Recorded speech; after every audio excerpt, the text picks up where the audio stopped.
Bismillah ar-Rahman ar-Rahim, salam alaikum wa rahmatullahi ta'ala wa barakatuh, que la paix soit avec vous tous. Euh, pour aujourd'hui, j'en ai profité parce qu'il y a un travail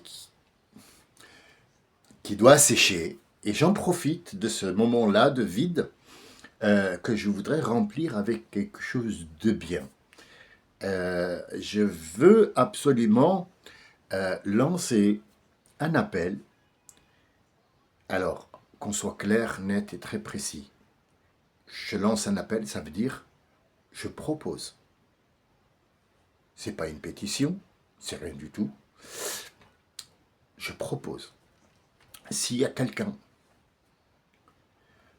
qui est calé en français, pourquoi je dis ça? Parce que je suis apte et j'en suis convaincu, malgré que de temps en temps je fais des lapsus, j'ai des fautes de prononciation dans le français et que je suis apte à le faire moi-même, je reste néanmoins quelqu'un qui a un petit manque dans le langage. Nous parlons du français de maintenant. Ce n'est pas le français qui a été parlé à un siècle précédent ou celui qui l'a précédé. Nous parlons du français tout simple de maintenant qui est lu et écrit dans les écoles. Celui qui est calé en français et qui veut que je lui apporte quelques éclaircissements et qu'on reprenne un travail de traduction qui est à la hauteur de ce livre, moi je suis partant. Pourquoi je dis ça? Parce que c'est une entreprise que je ne peux pas faire seul. Je ne peux pas. Moi je peux juste vous promener d'un verset à un autre, mais sachez que c'est c'est 60 hizb, 60 parties, 60 tomes. C'est pas rien. Je ne peux pas entreprendre un travail pareil. Parce que je me suis rendu compte que, prenons un exemple comme ça à l'arrache, au premier. Ils ont dit que le Coran, c'est tuer des gens, la guerre, tout ça. Il n'y a jamais eu de guerre. Comment quelqu'un qui a été si vous voulez, averti par son créateur, ne tue pas ton prochain. Et tout d'un coup, dans la phrase d'après, il lui dit tue. Ça n'a aucun rapport. C'est une métaphore. Il n'y a pas de meurtre là-dedans. Comme couper la main de quelqu'un. C'est pas couper la main. C'est pas. C'est des métaphores. Alors, pourquoi, toi, tu te permets d'avoir des métaphores dans ton langage et tu ne veux pas prendre comme étant ces écrits-là comme étant des métaphores et des paraboles où il faut aller chercher le sens. Quand un Français, par exemple, il se lève, dit « Oui, il faut tuer le problème à la racine ». Alors déjà, tu as utilisé deux mots comme ils ont été utilisés dans ce livre. Tuer et racine. Alors le problème, moi, en tant que personne normale qui écoute, je suis pas un grand savoir, je dis « Ah bah tiens, le problème, c'est les plantes alors, hein ». Non, écoute, monsieur, non, c'est pas les plantes. Bah si, il a dit racines. Tu connais d'autres racines à part les plantes, toi? Il n'y a pas. Les racines, c'est dans les plantes, ou alors dans les dents. Où il parle des dents, où il parle des plantes, parce qu'il a dit racines. Vous voyez, le savoir des gens s'arrête aux mots qu'ils connaissent. Ils ne vont pas aller chercher plus loin. Ne compte pas sur eux pour aller faire une parabole et chercher autre chose qu'il ne connaît pas ou qu'il prétend, ou qui va prétendre être une chose inutile. Vous savez, ça fait 2 jours d'ébullition maintenant en France, dans toute la France et dans le monde, y compris Poutine qui a donné son nom. Vous vous rendez compte? Poutine a donné, pas son nom, excusez-moi, son avis sur Madame Le Pen et comment... Mais elle a volé, elle doit être jugée tout simplement. Elle a volé, elle doit être jugée. Il n'y a pas de raison qu'elle vole et qu'on la laisse parce qu'elle est connue. T'es connue, c'est encore pire. C'est encore pire. Gérard Depardieu a fait des choses, lui il dit qu'il est innocent, l'autre elle a dit qu'elle a été touchée dans son honneur, donc en fait il y a un jugement qui doit être prononcé. C'est clair, net et très précis. Mais le monde maintenant, au lieu de penser à autre chose, la nature, les machins, le printemps, comment on va faire pour l'inflation, comment on va faire pour ce gamin qui a les pouvoirs de jouer dans le monde avec ses jouets, il prend le monde comme étant un jouet, il joue avec comme si c'était des Legos, qu'est-ce qu'on doit faire? Ben non. On va 2 jours d'ébullition sur l'histoire de Marine Le Pen et elle dit oui, moi j'ai fait pour... Qu'est-ce que t'as fait? Rien. T'as rien fait. Qu'est-ce que t'as fait? T'as volé. Et ben si t'as volé, il y a quelqu'un qui t'a jugé, donc tu dois accepter ça et on passe à autre chose. Et il faut faire ça avec tout le monde. Même c'est elle-même qui l'a dit en 2013. En 2013, sur le plateau de TF1, elle a dit... Regardez, revenez sur Internet et allez voir sur le plateau de TF1 en 2013, Marine Le Pen a dit « Mais quand est-ce qu'on va juger les gens qui ont commis des vols et qui ont abusé des biens sociaux et de leur donner une inéligibilité à vie ?» C'est elle qui l'a dit de son propre langage à elle, de sa propre bouche. En 2025, hop, on l'a attrapée. Et elle n'est pas contente du jugement. Est-ce que c'est ça notre vie? Est-ce que notre vie se résume à ça? Est-ce que moi j'arrête toute activité maintenant, parentale, professionnelle et vitale, pour me pencher sur l'histoire de Madame Machin qui a été condamnée? C'est ce qui se passe. Je n'ouvre plus la télé. Je ne sors plus de chez moi. Parce qu'il n'y a que ça. C'est saoulant. Même le téléphone, quand tu allumes le téléphone pour aller voir, je sais pas, pour aller appeler quelqu'un, automatiquement tu tombes sur Google et il te donne les informations. Ah la Marine Le Pen, ah la Marine. Il y en a marre de tout ça. Ça devient un cirque à ciel ouvert, il n'y a que des clowns, il n'y a que des trapézistes, il y a des gens qui se font des cabrioles. Donc restons dans notre sujet, à nous, dans notre environnement qui est le meilleur, je pense, la meilleure des choses, traitons les choses à la racine, tuons les racines pour que le mal ne pousse pas. C'est une métaphore. Le mal n'a pas de racines, ce n'est pas une plante. Donc, venez qu'on enlève les métaphores de leur emplacement et qu'on les décortique et qu'on les mette en place. Moi, je ne pourrais pas entreprendre un travail comme ça seul. Combien me reste-t-il à vivre, même si je vis encore 50 ans, ce qui n'est pas possible, ou possible, j'en sais rien, mais il faudrait qu'il y ait une génération de jeunes qui pourraient entreprendre ce travail-là et faire apparaître des vérités. Faire apparaître une génération qui soit saine, une génération où les gens vont comprendre que ce qu'ils sont en train de faire, c'est une graine de mal qui a été plantée et qui est entretenue par les gens qui l'ont plantée. Et donc nous, on ne peut pas s'attaquer à ça. Même si tu coupes la plante, il y a toujours des racines. Donc il faut déraciner tout ça, retourner cette terre, enlever tous les trucs, attendre un petit peu pour qu'il n'y ait pas une regermination de ce mal-là, malgré qu'il va regermer. C'est la vie, la vie est comme ça, elle est constituée de bien, de haut, de bas. Et donc, refaire une lecture plus saine, une lecture plus claire, une lecture qui aboutit à quelque chose. Moi, je vous ai parlé l'autre fois de la volonté et le désir d'être véridique avec soi-même et d'entreprendre quelque chose qui nous tient à cœur et qu'on a le fort désir de la faire et qu'elle soit véridique. Véridique. Quelque chose qui va être acté par toi-même une vérité qui va être actée par toi-même et que tu prends, tu vas voir que tout ce qui est devant toi va s'abattre et que tout va se remettre en place et la défragmentation de ton cerveau qui fera en sorte que tu arrives à tes fins.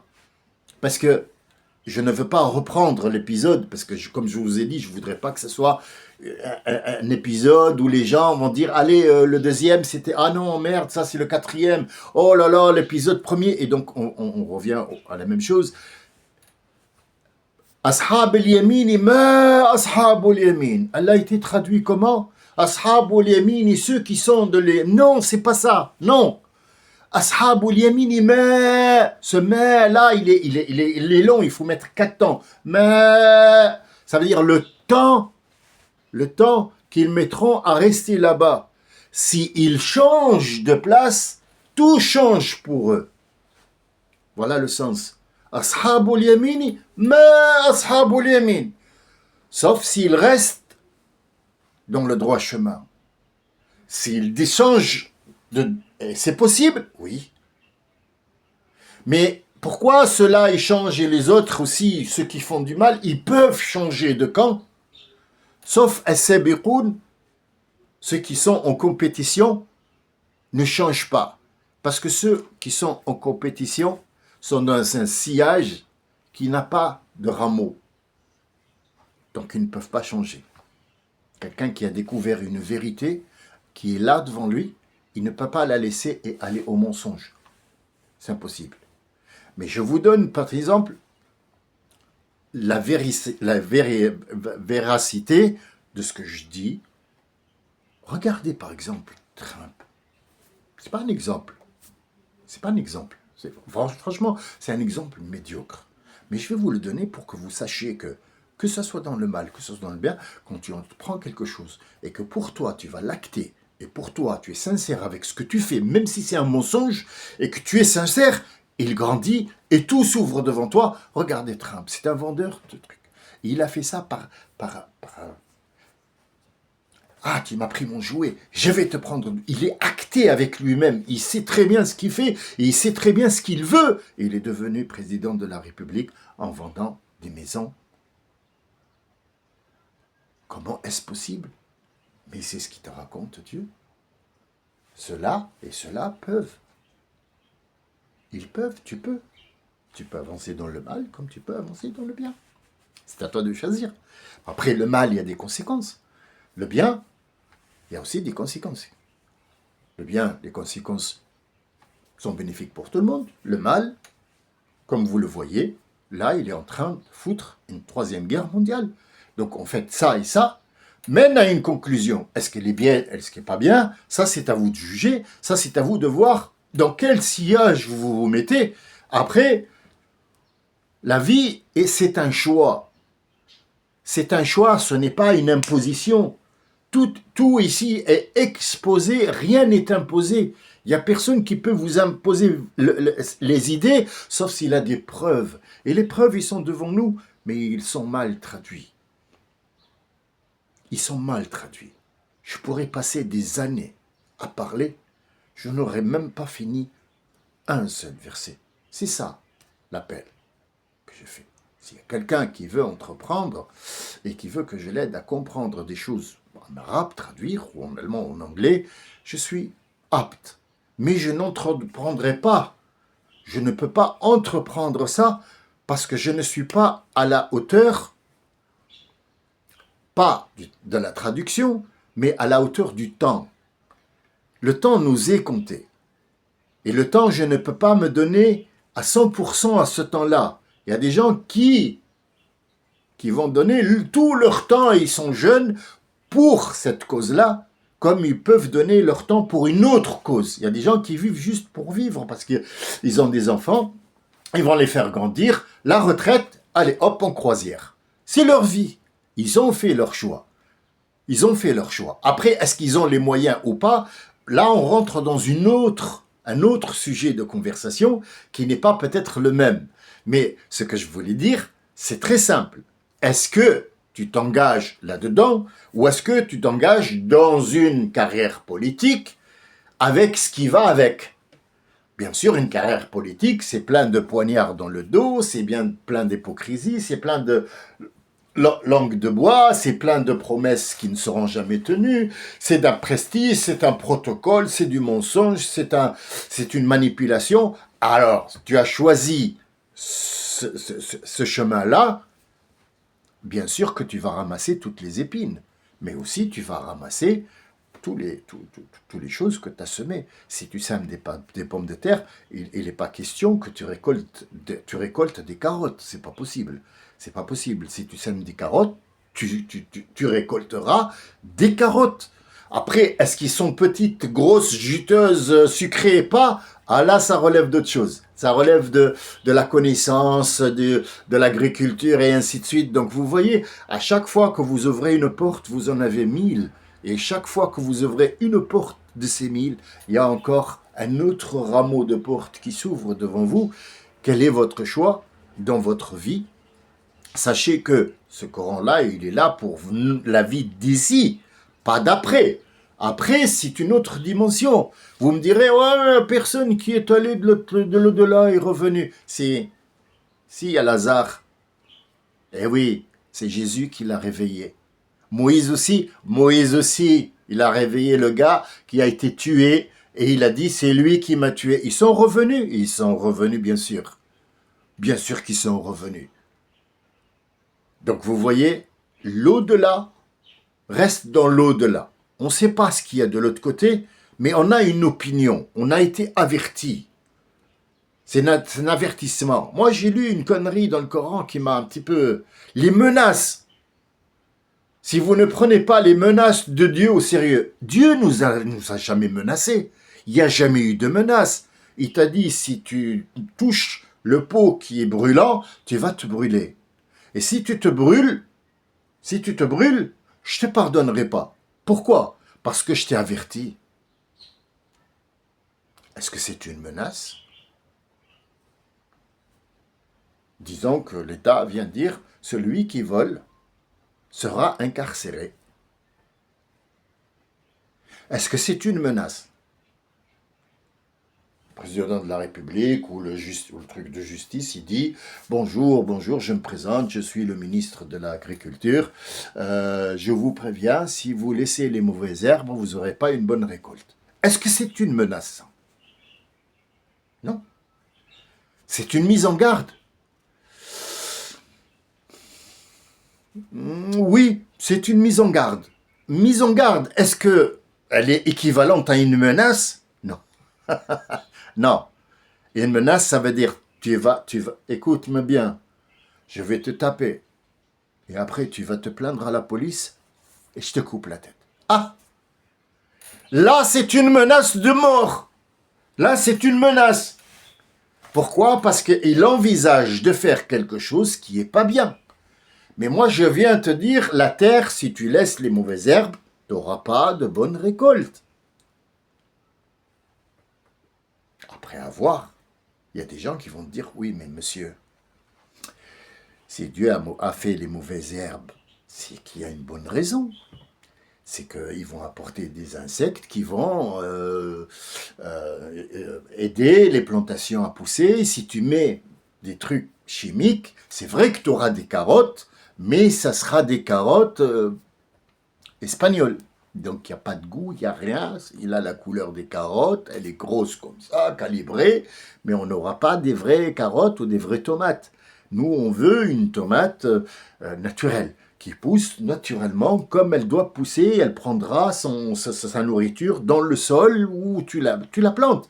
Ne la change pas pour nous donner des tomates calibrées. Ah, on est rentré dans un autre sujet de conversation. Vous voyez, c'est là qu'ils veulent vous emmener. Ils veulent vous emmener à autre chose que penser réellement de ce qu'il y a en réel devant vous. Même les émissions de télé, tous, il n'y a plus de direct. Pourquoi? Parce que dans le direct, on pourrait dire une vérité qui ne plaît pas à des gens. Donc tout est en différé. Différé de quelques minutes, différé d'une heure, différé d'une semaine, d'un jour, c'est pas grave, mais au moins qu'on ait le contrôle sur ce que tu as dit, parce que ce que tu dis, peut-être ne nous arrange pas. Et c'est là qu'on revient au début de l'enregistrement, il y a des choses qui sont à sortir de ce livre, à mettre au grand jour pour que les gens sachent que les musulmans n'ont jamais été des gens qui tuent. Au contraire, on abolit le mot meurtre, tuer. Aucune religion n'incite à tuer. Toutes les religions condamnent le meurtre, donc comment vous dites que le Coran dit allez tuer? Donc il faut sortir cette vérité, enlever cette traduction, la remettre en place. Même si c'est un travail de longue haleine, est-ce qu'il y a quelqu'un qui veut entreprendre ça et qui a le courage de le faire, sachant qu'il a une bonne maîtrise du français, ou de l'anglais, ou de l'allemand, je l'ai fait aussi, je l'ai dit en allemand, en anglais, qui ne passe pas sur YouTube de vous, chez vous, il passe sur d'autres chaînes en Allemagne, et je l'ai fait pour mes enfants, non pas pour la gloire, c'est juste pour toujours le rappel pour mes enfants, pour qu'ils n'oublient pas ce qu'ils ont appris. Toujours le rappel est bon, toujours ils doivent avoir le visage de leur père qui est là, qui les regarde, qui l'écoute leur père. Même si je suis mort, ils auront toujours un rappel qui est là. J'aurai fait avec eux ce que je dois faire. Mon devoir, je l'ai fait. Alors, est-ce que le devoir a été accompli? Pas totalement. On n'a jamais la connaissance et la science infuse. Dieu nous dit, vous n'avez rien su du savoir qu'un petit peu. Je vous ai donné un petit peu. Vous savez, c'est cet océan sur lequel on navigue depuis des siècles et qu'on maîtrise à la perfection, c'est-à-dire la navigation ou la plongée, on n'a découvert que 1%. Le cerveau humain, on l'a utilisé à 1% et c'est Einstein qui l'a utilisé. Les autres, pouh. Il y a une blague que quelqu'un m'a racontée, il m'a dit, il y avait un marché. Et donc, il y avait un cerveau allemand, un cerveau tunisien et un cerveau nord-africain et un cerveau chinois. Et donc, le gars, il est venu, il lui a dit, est-ce que vous savez quel est le meilleur cerveau là-dedans Il a dit, oui, c'est le cerveau. Bon, c'est pas je fais pas une blague pour faire rire, hein, c'était pour vous donner la parabole qu'ils veulent lancer. Ils ont dit, moi je vous conseille ce cerveau-là, hein, le cerveau nord-africain, parce qu'il est tout neuf, il n'a jamais servi. Ça fait mal quelque part. Ça fait pas rire, ça fait mal. Peut-être ça fait rire le chinois parce que, oh, il a utilisé son cerveau. Soyez sûr qu'il n'a pas utilisé tout son cerveau. Il a utilisé même pas 1% de son cerveau. Il ne connaît pas la terre sur laquelle il est, ni l'atmosphère, ni les profondeurs. Il ne sait pas ce qu'il y a dedans. Ils sont en train encore toujours de fouiller l'Égypte dans le sable pour trouver des choses qui leur apprennent. Qu'est-ce qui s'est passé dans ce monde? D'où ils viennent? Ils sont encore en train de se poser la question, y a-t-il des extraterrestres ou pas? Donc en fait, j'ai lancé l'appel. J'attends une réponse. Je suis prêt à donner quelque chose gratuitement pour faire valoir cette vérité. Il faut qu'elle ait une valeur. Je vous remercie de votre écoute, de votre attention et je vous dis aujourd'hui, vraiment, franchement, je ne reviendrai pas parce que j'ai du boulot à faire. Je vous souhaite une très bonne journée. Peut-être ce soir, peut-être demain, mais en tout cas, on est toujours en contact et je vous remercie pour votre écoute et de m'avoir supporté. Salam alaikum.